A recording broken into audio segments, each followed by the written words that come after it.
He means everything to me. Like, my whole baseball journey has been because of him. Like, he introduced me to the sport. He's coached me my whole life. He's the reason why I'm here and had the chance to be able to play in the All-Star game, be in the Home Run Derby, and he's just the main reason. Welcome to episode 235 of Alberta Dugout Stories, the podcast. I'm Joe McFarland. What a Saturday in Okotoks as the 2023 Western Canadian Baseball League All-Star Game and Home Run Derby saw a packed Siemens Stadium in Okotoks once again. The weather held out really well with a mostly sunny sky, albeit a few raindrops near the end of the Derby, which was jam-packed with bombs and a little drama to wrap things up. The game itself had some ebbs and flows to it before the West pulled away with a 10-4 victory to win their second straight Midsummer Classic.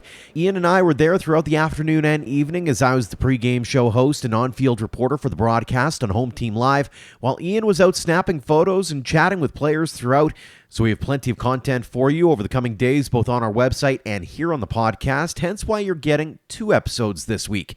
Before we get to our guests, we do want to say thank you to everyone who stopped by and said hi to us during the day, as well as a thank you to the WCBL and the Okotoks Dawgs for having us, as well as the players, coaches, and officials who really made the day spectacular. Let's start with the Home Run Derby, and with no wind pushing the ball around, it was a hitter's paradise. The 4 East Division batters went first, with Swift Current's Ethan Murdoch hitting 8 out. Then the West Division reps went to work, with Sylvan Lake's Hank Dodson hitting 13, Eric Radachak of Brooks blasted 12, and Nash Crowell from Okotoks went deep 10 times. So that set up a final between Murdoch and Dodson, and then both put on a show. Dodson led off with 8 more dingers, while Murdoch surged late but came up just short with 7. The big storyline, though, was that Dodson's dad, Evan, was the one throwing after flying up from North Carolina to watch his son for the big game. After the festivities, I caught up with the Gulls catcher. Home Run Derby champion. How's that sound? Oh, it's great. It's got a great ring to it. Talk a little bit about the experience at the Derby first and foremost. It was special. It was a good moment to have with my father, and it was pretty surreal just to be able to have the opportunity to show off my swing and show off how far I can hit a ball sometimes, and it was super cool. Walk us through the process of planning that out. Was that something that you guys did on the fly? Was that something that you had said, if I get the chance, I'm calling you in, Pops? Like, walk us through how that all came to be. So growing up, he always talked about if I was ever in a home run derby, like he's like I'm gonna throw it to you. And I was like, yeah, of course. Like you're my guy. You're my VP thrower. And then I found out I was making an all-star team. I was like, Dad, I got a chance to be in the home run derby. He's like, can you make it? And he was all for it. He's like, of course, I'll be there right away. He was sharing a story during the broadcast. There's a photo, I think, of you and doing that, pretending to be in the home run derby at like 4 years old. Take us back to being 4 years old. What did your pops mean to you, being able to do something like that? Oh, I mean, he means everything to me. Like, my whole baseball journey has been because of him. Like, he introduced me to the sport. He's coached me my whole life.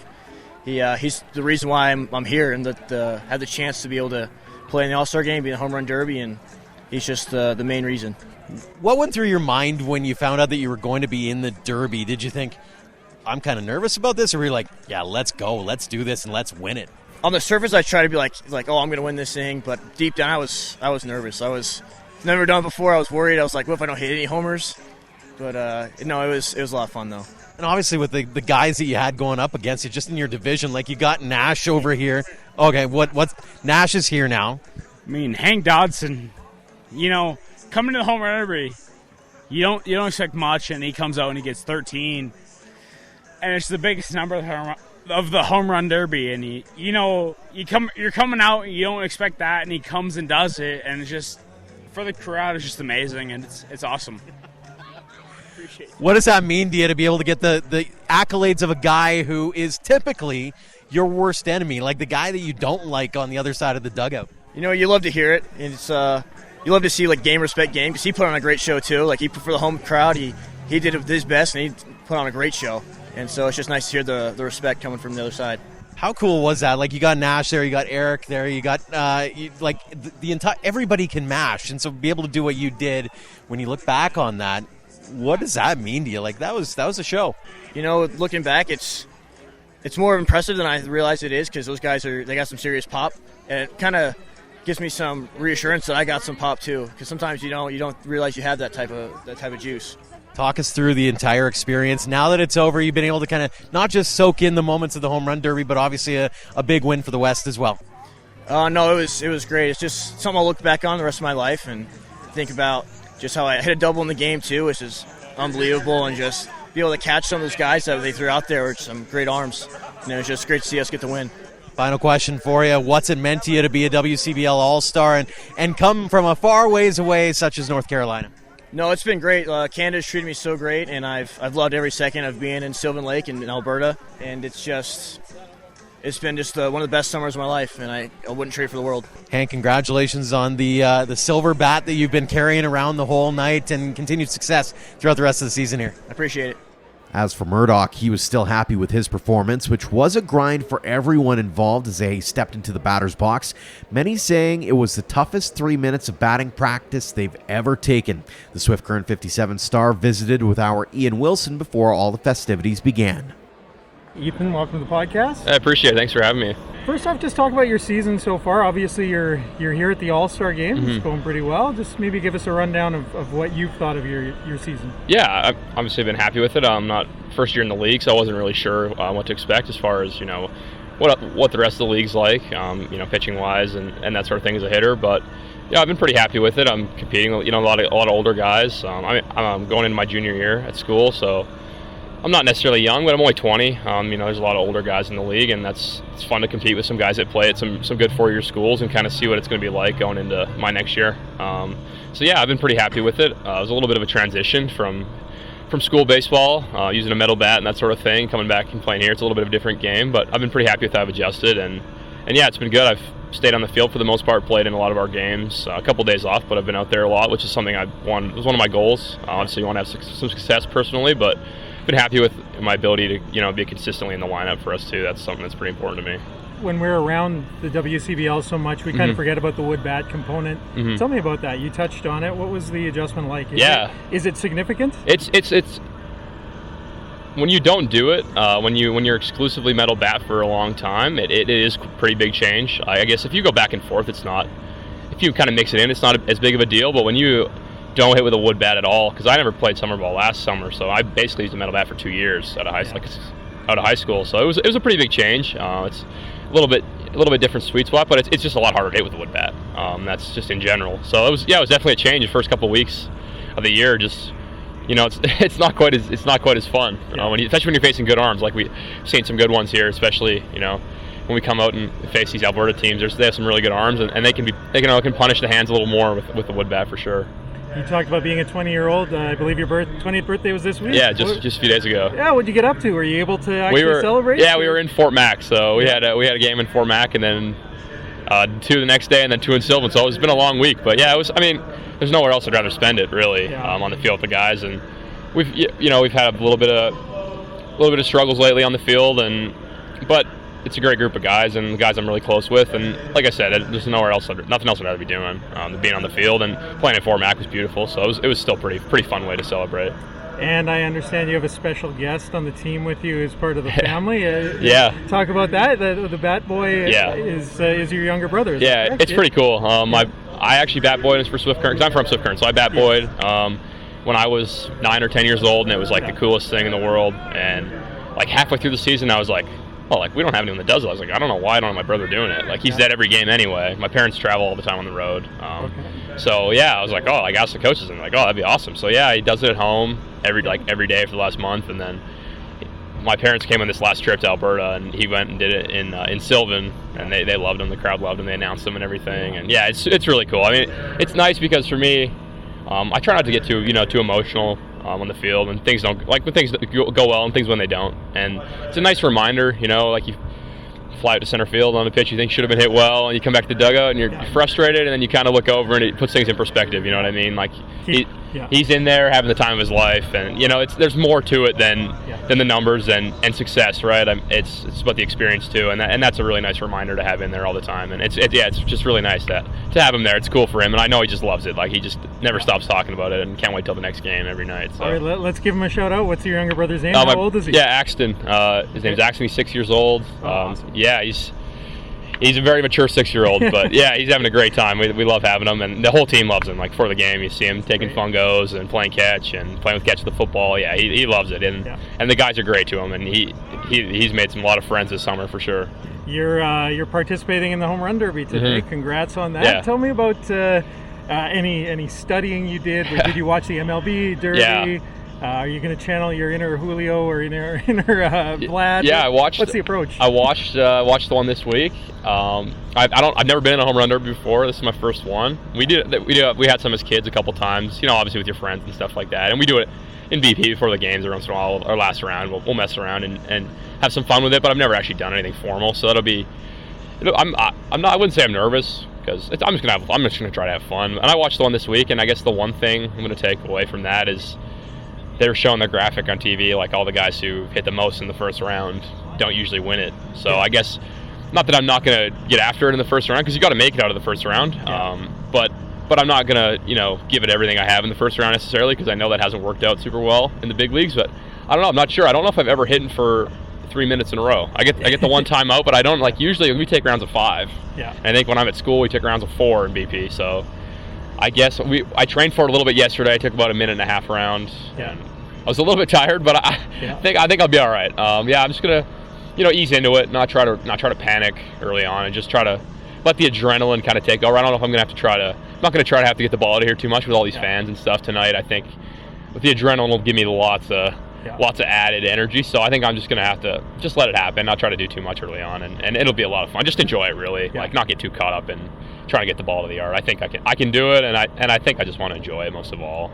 You're a position player who's not too far removed from Tommy John surgery. Talk about that a little bit. Like usually we hear about it a lot with pitchers. Sure. What happened there, and how was the recovery? Yeah, it was last year, my freshman season at McCook Community College in Nebraska. I was playing right field. I played right field just about all the time for us last year as a freshman. And then that was just a base hit to me in right field. There was a guy in second, and I got a pretty good hop. Wanted to try to throw him out at home, and I kind of slipped with my front foot and.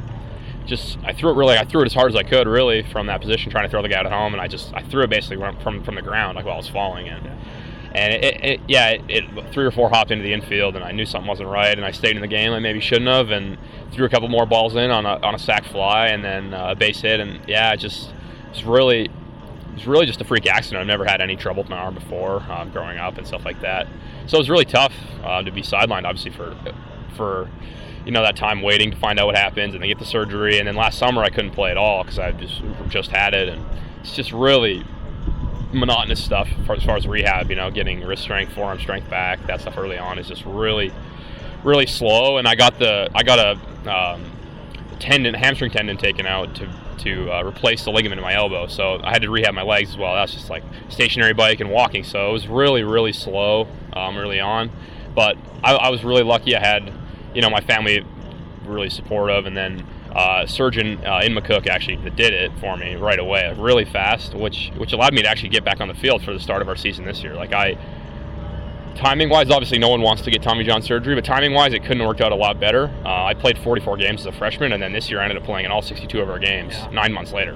It just worked out really well, and that was a lot due in part to the surgeon I had in McCook. He was just really supportive, and he was a really legitimate pediatric surgeon, orthopedic surgeon, and he was just really, really good, and he worked with me throughout everything, and I had regular checkups with him, and it was, like I said, it wasn't all, smooth, but overall, I came out on the other side, really, really strong. I had a little hiccup this week actually in Fort Mac, or just kind of bugged me for a day or two, and then once during our spring season at school, and other than that, it feels as good as it ever has. It's really strong, and I'm really, really grateful for, like I said, my family and my, my coach at school was just really, supportive, and that was awesome. And it was, it taught me to just not take the game for granted, really. That's kind of cliche to say, but it's true, really. For all last summer, I went and watched, Swift Current play, and it's like, what I would do to be able to be out there. So, now when I'm a little frustrated, I'm like, at least I'm playing. You know what I mean? And that was really tough to not be out there for 9 months, but in the same breath, I'm really, really happy with where I'm at now, and it was better. I'm better for it. Having to deal with some adversity and kind of learn more about my body and what it takes to kind of get back to where I need to be. Yeah. You mentioned playing in all 62 games at McCook College, which that's a great achievement in and of itself. You also had a great year. You were named Male Academic Athlete of the Year at the college. Great honor, and just I guess it's nice to not just be in the lineup, but doing damage as well. Yeah, for sure. It was a lot of fun. I said it before about our guys here. I love the guys here, but at school, like when at JUCO, you're with those guys every single day, all day. And like we're in the dorms together. We travel crazy bus trips together all the time, and hotels all year. Like those guys are like brothers, and like we're together all the time. And those were just. That was a big reason why I was able to have a lot of success this year. I mentioned my coach, and he was super supportive, but our guys were like, our offense was really, really good this year, and that made it just all the more easy to come back in because I didn't feel like I had a lot of pressure on me to score. Like early on in the season, I had a decent start, but I felt like I was underperforming as far, personally as far as what I thought I could do. And I didn't feel I wasn't worried about it because I knew that I was getting picked up by other guys, and that's so helpful. A lot of people don't really realize that as someone who hits in the middle of the order, like having guys at the top of the order and the bottom of the order that can contribute is so important, and it makes things so much easier when the other team's got to just be uncomfortable the whole game, not just against you, and that was so nice to have with those guys for sure. It made it a lot easier on me. Lots of festivities going on today. I'll try not to keep you much longer here, but just the last question for you. You're playing for your hometown team, your Western Canadian Baseball League All-Star first season. How does it feel to be an All-Star and just to be recognized for the season you're having? Yeah, it's a great feeling. I'm really happy to be able to represent my hometown tonight and all year. It's really cool because, like I said, as a kid, I watched it all the time, and it was what I wanted to do forever. And I'm really proud, but day to day, it's a fast season, and you don't always think about it. But when you're here, sitting here looking at the stars painted on the field and that sort of thing, and all the guys from the other teams wearing all their All-Stars gear and stuff, like you really kind of take a step back and like, wow, like I kind of did it. You know what I mean? And that's super cool.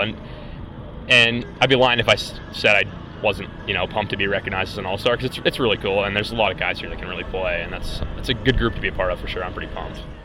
As for the game, the East did have a 4-1 lead heading into the bottom of the fifth, and that's when the West's bats came alive with home runs from Kalem Haney of Lethbridge and Jeremiah Sanchez of Brooks. Haney was named the All-Star Game MVP, going 2 for 2 with a dinger and 2 RBI. I caught up with the episode 230 guest post-game. Kalem Haney, All-Star MVP. How does that sound? It sounds pretty cool. Obviously, I never thought I could get this, and it was never even something in my head, but it's pretty cool to get it. Talk a little bit about your performance. I mean, obviously the home run, one of those things that you were saying after the game, it's your first, maybe your last. Yeah, it was cool. It was cool to get a barrel and put it over the wall, I guess, and score a couple runs. So, yeah, it was fun. It was honestly really good to be around all the guys here. Did you know that thing was gone as soon as you hit it? I mean, I don't hit enough home runs to, pimp it or anything, but once I got a bit down the line, yeah, I did. How cool is it to represent, especially a team that you grew up watching and be able to represent them on a stage like this? Yeah, it's really cool. It's honestly a super big accomplishment for myself and my family, and I'm just really happy I got the experience to do this. Did you come in with a certain mindset at all? Did you go, I need to enjoy this? Walk us through the mindset as you're thinking about, okay, I got to go out there and be an all-star? Honestly, I was just get to know the guys, here kind of pick their brains, see what they have to say, and I just enjoy the moment. I might never get to do this again, and I had really fun. I had a lot of fun. Talk a little bit about the atmosphere in that dugout. I mean, you guys were talking the whole time. As much as you guys are all combatants during the season, you seem to get along real well. Yeah, we did. Yeah, it was good. It's a really good group of guys, and the 30 guys that we had, and it was a lot of fun, and the guys are really good guys. When you look back on this one, what are you going to remember most? Probably the All-Star MVP. Fantastic stuff. Final question for you. What's it meant to you personally to be able to do this, accomplish what you did over the course of the last day here? It means a lot. Yeah, it's been honestly a lot of fun, and I don't think anything could ever match this. I had a great time. Kalem, congratulations again. Thanks for joining us again. Thank you very much. Another guy in the mix for MVP was Cramer of the Okotoks Dawgs. He had a double, 2 stolen bases, was caught stealing once, and maybe brought the most energy of anyone to the ballpark, soaking in the moment, so we also stopped for a brief chat. Cramer, congratulations on the W first off, but you had a pretty interesting time out on the field. A double, a couple stolen bases, also the caught stealing. We'll get to that in a second, but talk about the experience. You seem to be soaking it in there.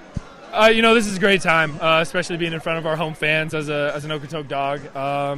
Can't say enough about it. That was our number one priority today coming in, was have a great time, really. That came over the outcomes, all that, what you win for the day. It was about having a good time, and I think we accomplished that on the field and in the dugout.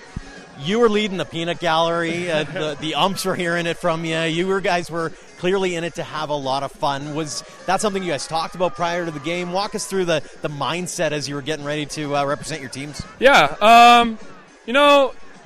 Yes, I'd have to totally agree with you. We talked in the dugout. Coaches talked to us. They said, hey, no matter what you do today, this doesn't go to your stats. It goes towards nothing. It goes towards you having a good time out here on the field in front of all these fans.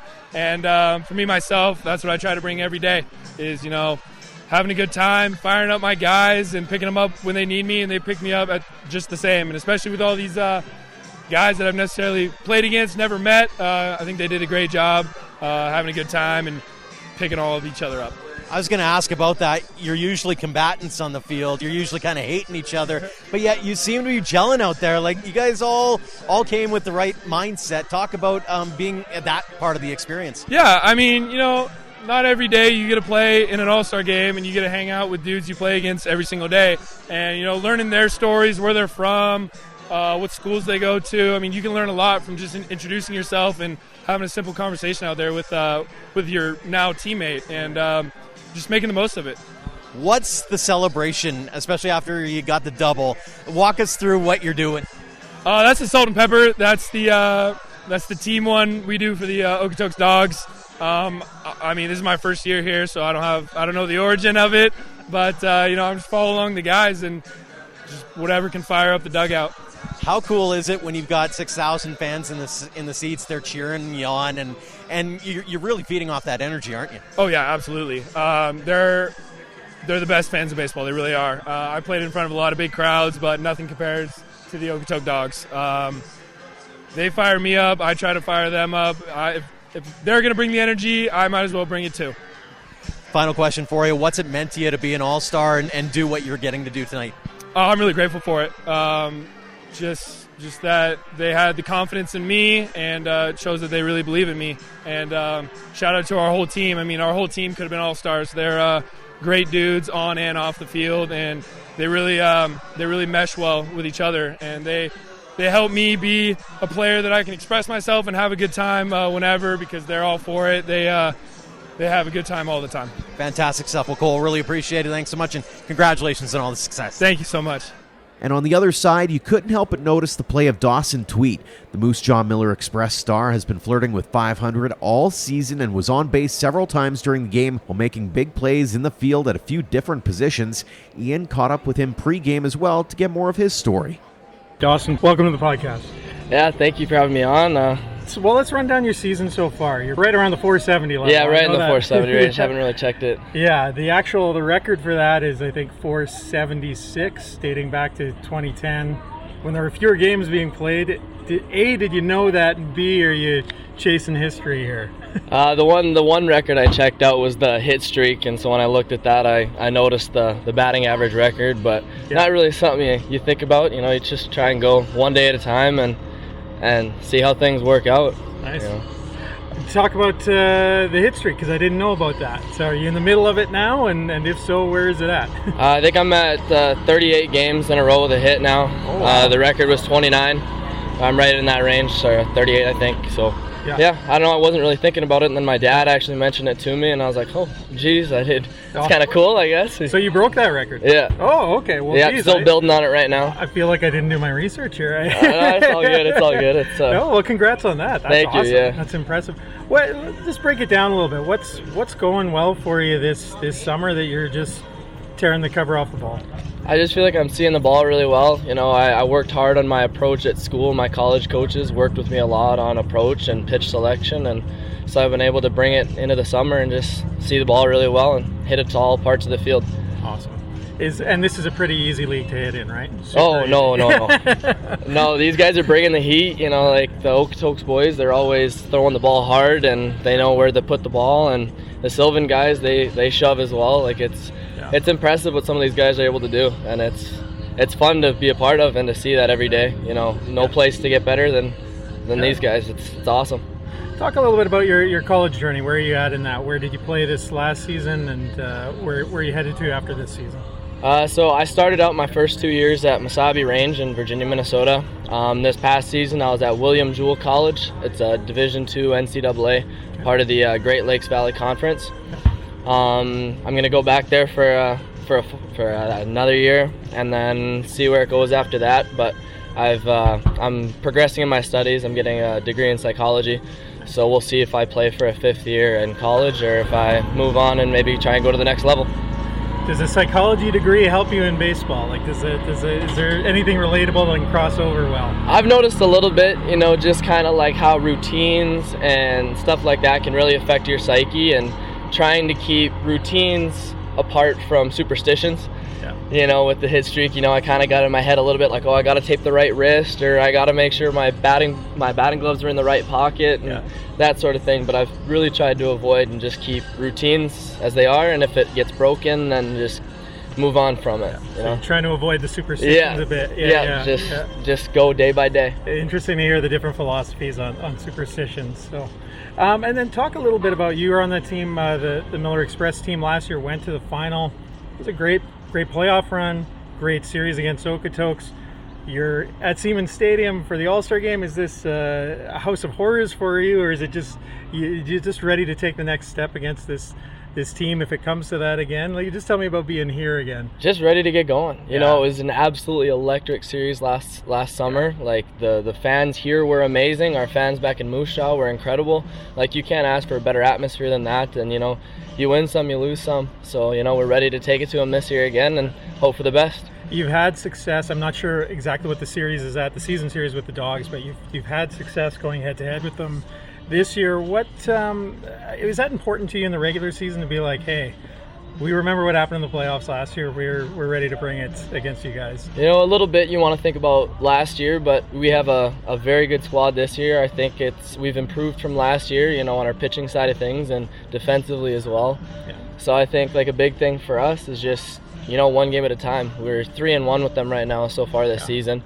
So, we just go out and compete. We're fighting in the regular season for that number 1 spot, so maybe we can host more games during the playoffs, because that would be big for us. We love our fans in Moose Jaw. So Okotoks Moose Jaw isn't seen as a traditional rivalry, but I think there's something brewing there, right? Yeah, it's starting to develop a little bit.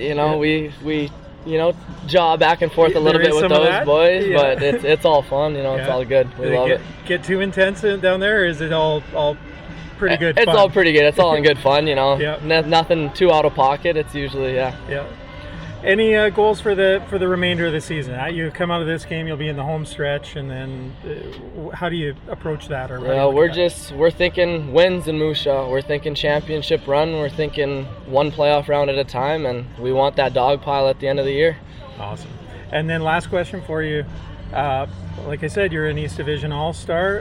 And actually, sorry, before we get to that, you're playing with your brother this year too, Wyatt, right? Yep. Talk about that a little bit. What's that been like? And was he on the team last year, or is that a first for you guys? This will be a first on the Moose Jaw team, but we played together in high school, and it was a lot of fun. We're not even really the same ball player. He catches a lot more than I did. He's a bigger kid than I am, so he's more of a power guy, more of an average guy, and it's a lot of fun. We're living at Grandma and Grandpa's in Moose Jaw together, so where my dad grew up, and so it's really awesome. We go to the ballpark together every day. We go to the weight room together every day. It's really improving our relationship, considering we're apart during the school year. So. Yeah. Are you the older brother? Yep, I'm the older one. There you go. And then do you guys hit each other up for advice? Like, were you coming back from at bats and talking a lot? Yeah, big time. Big communication between the two of us, and that's something that's matured as we got older too, because we used to bicker at each other a little bit, but it's been good this year, especially both swinging from the left side of the dish,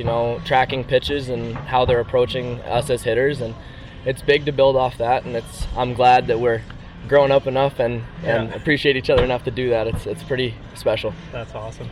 And then this time it is the last question. You're an East Division All-Star. What does it mean to you to be an All-Star this year? And just, you don't necessarily get a lot of these opportunities in your life, in your playing career. What does it mean to you to be here today and just be soaking it all in and having fun in this event? I'm honored. I couldn't be here without our coaches and teammates, and they've helped me achieve everything that I've done this summer so far. And I think it's so special, and it's truly a privilege. And I appreciate the fans for everything they do, and it's a lot of fun. It'll be a good day. A good day indeed. A big thanks to Hank Dodson, Ethan Murdoch, Kalem Haney, Cole Cramer, and Dawson Tweet for joining us this week, and to everyone who welcomed us to Okotoks on Saturday. We will have another episode later this week with some of the dignitaries and special guests in attendance, so stay tuned for that. A tip of the cap to our Platinum supporters for all they do for us and for baseball in Alberta. The Okotoks Dawgs and AHP Academy have been phenomenal partners, and we greatly appreciate everything they do. For more, you can head to albertadugoutstories.com/supporters. Until next time, thank you for all your support online, on social, and on air of Alberta Dugout Stories.